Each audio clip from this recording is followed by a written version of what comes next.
आज मैं मन की बात के श्रोताओं को इन दो जाबाज ऑफिसर से मिलवाना चाहता हूँ। एक है लेफ्टिनेंट कमांडर दिलना और दूसरी है लेफ्टिनेंट कमांडर रूपा। ये दोनों ऑफिसर्स हमारे साथ फोन लाइन पर जुड़ी हुई हैं। हेलो। Hello sir. नमस्कार जी। नमस्कार सर। तो मेरे साथ लेफ्टिनेंट कमांडर दिलना और लेफ्टिनेंट कमांडर रूपा दोनों हैं आप साथ में? जी सर, दोनों है। चलिए आप दोनों को नमस्कारम और वणक्कम। वणक्कम सर। नमस्कारम सर। अच्छा, सबसे पहले तो देशवासी सुनना चाहते हैं आप दोनों के बारे में। आप जरा बताइए। सर, मैं लेफ्टिनेंट कमांडर दिलना हूँ और मैं इंडियन नेवी में लॉजिस्टिक्स कैडर से हूँ सर।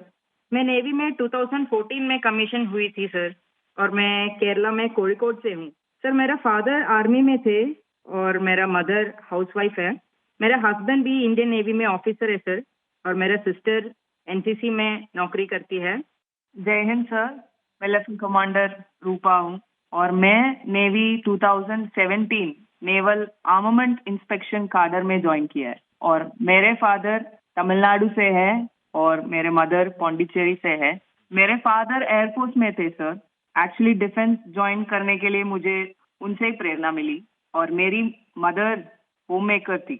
अच्छा दिलना और रूपा, आपसे मैं जानना चाहूंगा कि आपकी ये जो सागर परिक्रमा में आपका एक्सपीरियंस देश सुनना चाहता है। और मैं पक्का मानता हूँ ये कोई सरल काम नहीं है, कई कठिनाइयाँ आई होगी, बहुत मुश्किलें आपको पार करनी पड़ी होगी। जी सर, मैं आपको ये बोलना चाहती हूँ कि लाइफ में सर एक बार हमें ऐसा मौका मिलता है जो हमारी जिंदगी बदल देती है सर।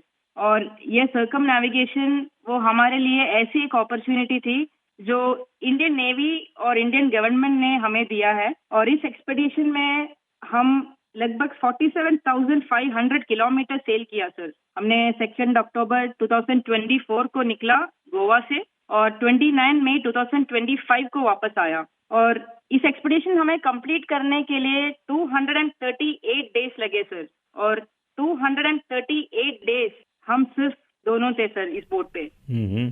और सर, एक्सपेडिशन के लिए हमने 3 साल की तैयारी की, नेविगेशन से लेके कम्युनिकेशन, इमरजेंसी डिवाइसेस को कैसे ऑपरेट करना, डाइविंग कैसे करते हैं, और बोट में कुछ भी तरह की इमरजेंसी हो, जैसे मेडिकल इमरजेंसी से हो, कैसे मैनेज करना, ये सब के बारे में हमें इंडियन नेवी ने ट्रेनिंग दिया सर। और इस यात्रा में सबसे मेमोरेबल मोमेंट में बोलना चाहती हूँ सर कि हमने भारत की झंडा पॉइंट नीमो पर लहराया सर। सर, पॉइंट नीमो दुनिया की सबसे रिमोटेस्ट लोकेशन पे है सर।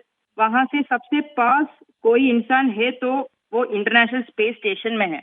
और वहाँ पे एक सेल बोट में पहुंचने वाला पहला भारतीय और पहला एशियन और दुनिया के पहला इंसान हम बने सर। और ये हमारे लिए गर्व की बात है सर। वाह, बहुत बहुत बधाई आपको। Thank you sir. आपके साथी भी कुछ कहना चाहते हो? सर, मैं ये कहना चाहती हूँ कि ये सेल बोट से ये दुनिया का सर्कम नेविगेशन जो किया है, उनका नंबर माउंट एवरेस्ट पहुंचने वाला के नंबर से बहुत कम है।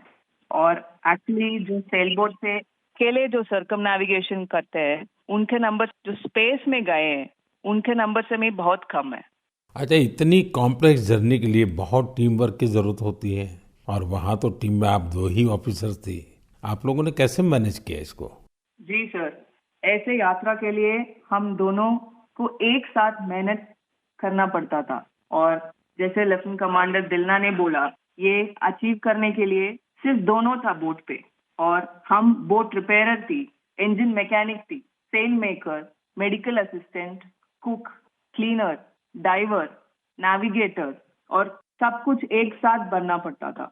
और ये हमको अचीव करने के लिए इंडियन नेवी का बड़ा कंट्रीब्यूशन था, और हमको हर तरह की ट्रेनिंग दिया है। एक्चुअली सर, हम 4 साल से साथ सेल कर रहे हैं, तो एक दूसरे की स्ट्रेंथ और वीकनेस हम अच्छी तरह से जानते हैं। इसलिए हम सबको कहते हैं कि हमारे बोट पर एक इक्विपमेंट थी जो कभी फेल नहीं हुआ, वो हम दोनों का टीम वर्क था। अच्छा, जब मौसम खराब होता था, क्योंकि ये समुद्री दुनिया तो ऐसी ही है जहाँ मौसम का कोई ठिकाना नहीं, तो आप उस सिचुएशन को कैसे हैंडल करते थे? सर, हमारा यात्रा में बहुत सारा एडवर्स चैलेंजेस सब थे सर। हमें इस एक्सपेडिशन में कई चैलेंजेस फेस करना पड़ा। स्पेशली सर सदर्न ओशन में हमेशा मौसम बुरा होता है। हमें 3 तूफानों को भी फेस करना पड़ा। और सर हमारा बोट सिर्फ 17 मीटर का है और लेंथ में उसका विड्थ है सिर्फ 5 मीटर। तो कभी कभी कुछ लहरें आती थी जो 3 स्टोरी बिल्डिंग से भी बड़ी थी सर। और हमने बहुत ज्यादा गर्मी और बहुत ज्यादा सर्दी दोनों फेस किया है हमारे जर्नी में। अंटार्कटिका में सर जब हम सेल कर रहे थे, हमारा टेम्परेचर 1 डिग्री सेल्सियस और 90 किलोमीटर पर आवर का हवा दोनों एक साथ हमको सामना करना पड़ा था। और हमने ठंड से बचने के लिए 6 to 7 लेयर कपड़े एक साथ पहनते थे और पूरा सदर्न ओशन हमने ऐसी 7 लेयर ऑफ क्लोथिंग से किया सर। एंड कभी कभी हम गैस स्टोव लेके हमारा हाथ को गर्म करते थे सर। और कभी ऐसे सिचुएशंस भी होते हैं जब हवा बिल्कुल नहीं होता है और हम सेल्स पूरा नीचे करके हम ड्रिफ्ट होते रहते हैं। और ऐसे वाले सिचुएशन में एक्चुअली सर हमारे पेशेंस टेस्ट होता है। लोगों को सुन करके भी बहुत हैरानी होगी कि हमारे देश की बेटियां ऐसा कष्ट उठा रही हैं। अच्छा, इस परिक्रमा के दौरान आप अलग अलग देशों में रुकती भी रही, वहाँ क्या एक्सपीरियंस होता था? जब भारत की 2 बेटियों को लोग देखते होंगे तो उनके मन में बहुत सारी बातें रहती होगी।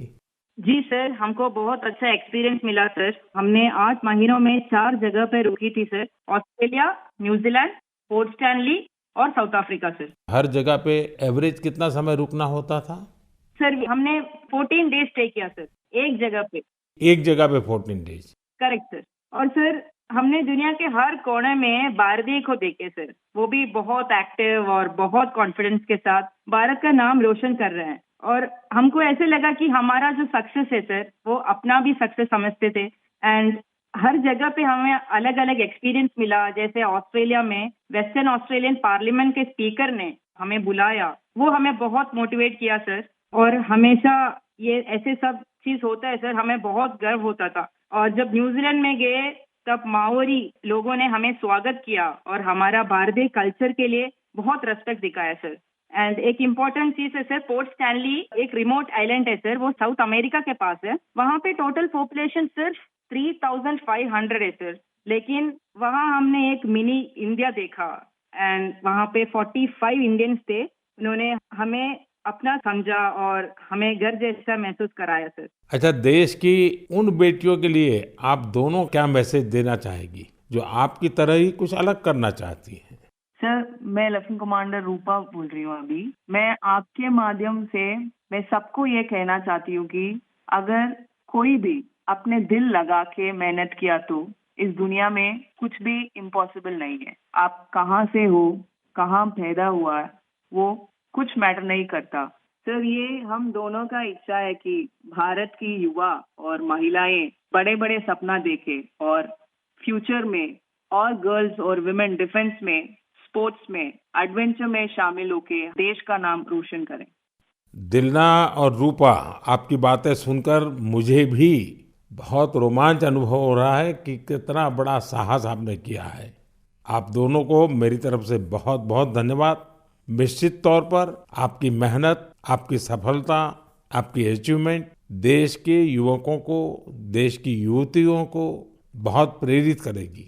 ऐसे ही तिरंगा लहराते रहिए। भविष्य के प्रयासों के लिए आपको मेरी ढेरों शुभकामनाएं।